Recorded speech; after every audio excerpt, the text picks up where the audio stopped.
Assalamu alaikum, brothers and sisters. Welcome back to the Divine Reality course. We are currently covering the moral argument for God's existence. Now, in this section, I want to briefly or initially look at the Islamic perspective. Now, we have to acknowledge that in our tradition, there are different schools of creed. And the predominant ones have had slightly different perspectives as far as, morals are concerned, whether they're objective or not. So according to the Ash'ari perspective, there are no objective moral values and duties in this world. So it would suggest that nothing in the real world is considered objectively moral. The focus is on, from their perspective, on God's omnipotence, on God being all powerful. God's commands are not subject to anything. So the idea here, and I think Yusrifo's dilemma has a tie-in here as well, which is that as soon as you claim morals are objective, that means they are external, they are mind independent. So to prevent there being an external source of morals that God is subject to, the focus is driven to God's power, and therefore the idea of morals being objective is removed to do away with this problem and to bring morals back to God. And therefore it's whatever God commands is good from this perspective. Therefore God can command theft to be good, and therefore it would be. The human intellect cannot discover moral values independent of revelation. That is another perspective of the Ash'ari perspective. The Maturidi perspective is similar, although they do say that the human intellect can discover some moral values and duties independent of revelation. However, God must instill this within the human intellect or in the individual. The Athari perspective is different in this regard. Where it's acknowledged that there are some objective moral values and duties in the world. So at least some objective moral values and duties do exist.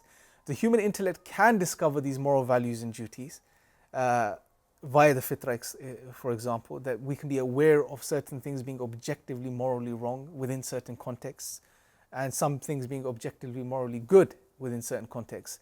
And that God's power is not subject to His will.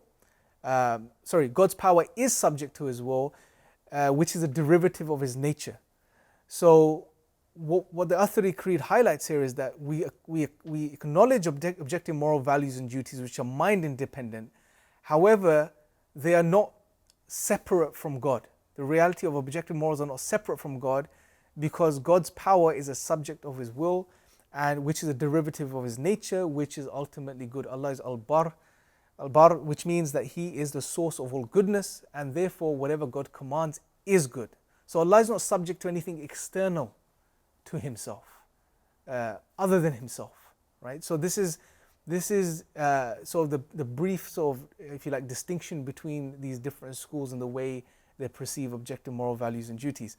Now, that being said, something for us to also consider when it comes to mind-independent objective morals, or acknowledging this, or saying that morals are not mind-independent, they are subject, is take, for example, shirk. Now we know shirk is the greatest sin, is the greatest evil, the greatest injustice. Now, would we say that shirk is mind-dependent? Of course not. We would intuitively recognize that shirk is objectively wrong. It's objectively the greatest evil. It's mind-independent.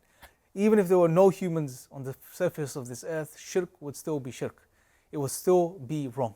It will still be the greatest evil. If so, is it arbitrary? Is it an arbitrary command to worship God alone?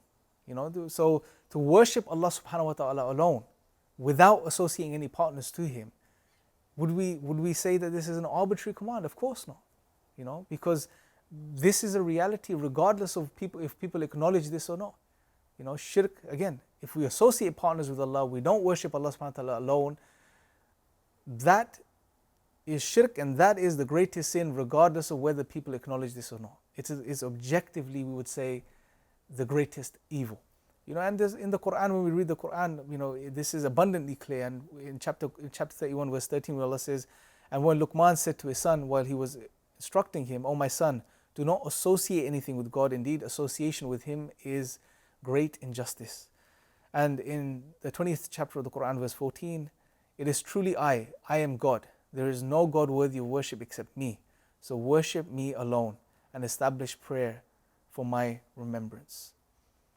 So looking at all of this and understanding and acknowledging that there are objective moral values and duties, at least some, and that we can recognize them from a fitri, intuitive perspective to a degree. You know, the next thing we need to do is now we need to formulate this within an argument. And the argument is as follows. The first premise, if you like, is if objective morals exist, God must exist. Why? Because objective moral values and duties have to be anchored in something external to the human being. And God is the best explanation from this perspective. Objective morals exist. Therefore, in conclusion, God exists. Now that's the general sort of flow of the argument. Now why is this the case? The morals that we consider to be objective are so because God exists. God provides this foundation because He is He's external to the universe and transcends human subjectivity.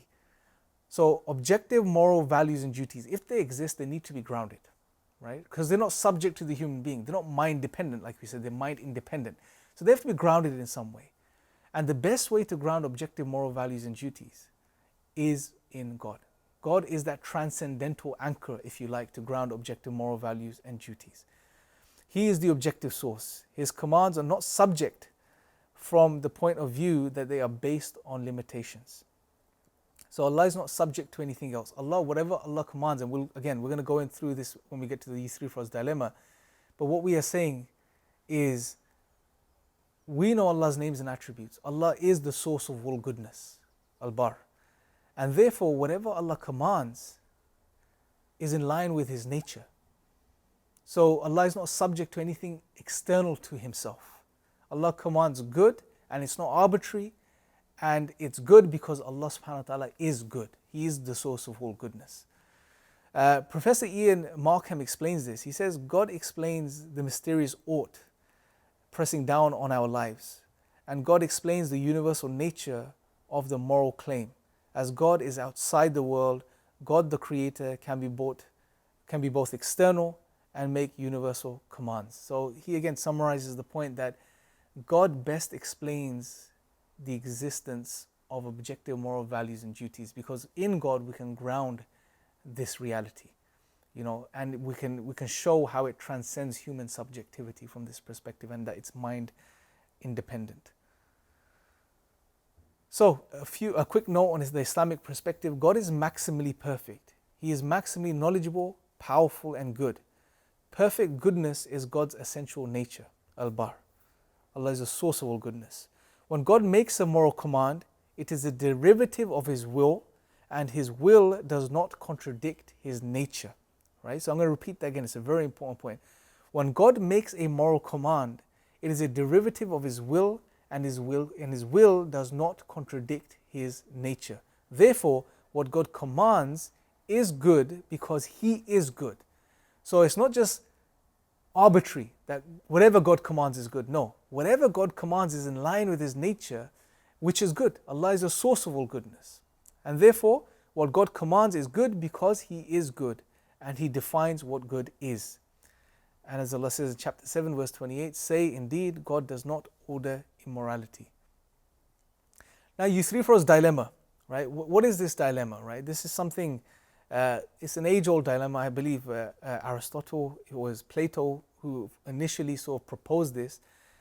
And the idea is something morally good because God commands it, or does God command it because it is morally good? So it's presented as a dilemma, which is that there's two options that are presented. Is something morally good because God commands it? Or does God command it because it is morally good? So let's look at the first horn. If morality is defined by God's commands, then essentially it's arbitrary.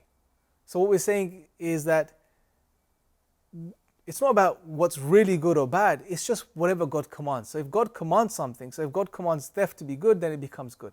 But then it becomes arbitrary to God's command from this perspective, right? But you maintain that God is all powerful because He's not subject to an external criterion or an external thing, right? Which grounds objectivity, objective morality. The other horn of the dilemma suggests that, is it because God commands, or does God command it because it is good? So if you go down this horn, the problem is you're saying that there's an external criteria of good and bad to God. And therefore God only commands what is good because it is good, but it's external to Him, right? So in this scenario, what ends up happening is you're saying now there's an external source of morality to God, and this takes away from the omnipotence of God, the all-powerful nature of God. Now, the way we should look at it is that it's not really a dilemma, because there is a third option. And we've discussed this previously, because what we've said and highlighted is that what God commands is not arbitrary, because it's based on his nature. And God by his nature is good. He's the source of all goodness, and therefore what God commands is in line with his nature. So if Allah is the source of all goodness, therefore what he's going to command is going to be goodness. So whatever God says is good is actually good, and it's not just arbitrarily good, or something that's just we assume to be good just because God commands it. So it's in line with his nature, and Allah does not contradict, his commands do not contradict his nature. And that is the third perspective which breaks this dilemma. So the third possibility, as outlined by Professor Shabir Akhtar in the Quran and the Secular Mind, and he summarizes this, he says, there is a third alternative, a morally stable God of the kind found in Scripture, a supreme being who would not arbitrarily change his mind about the goodness of compassion and the evil of sexual misconduct.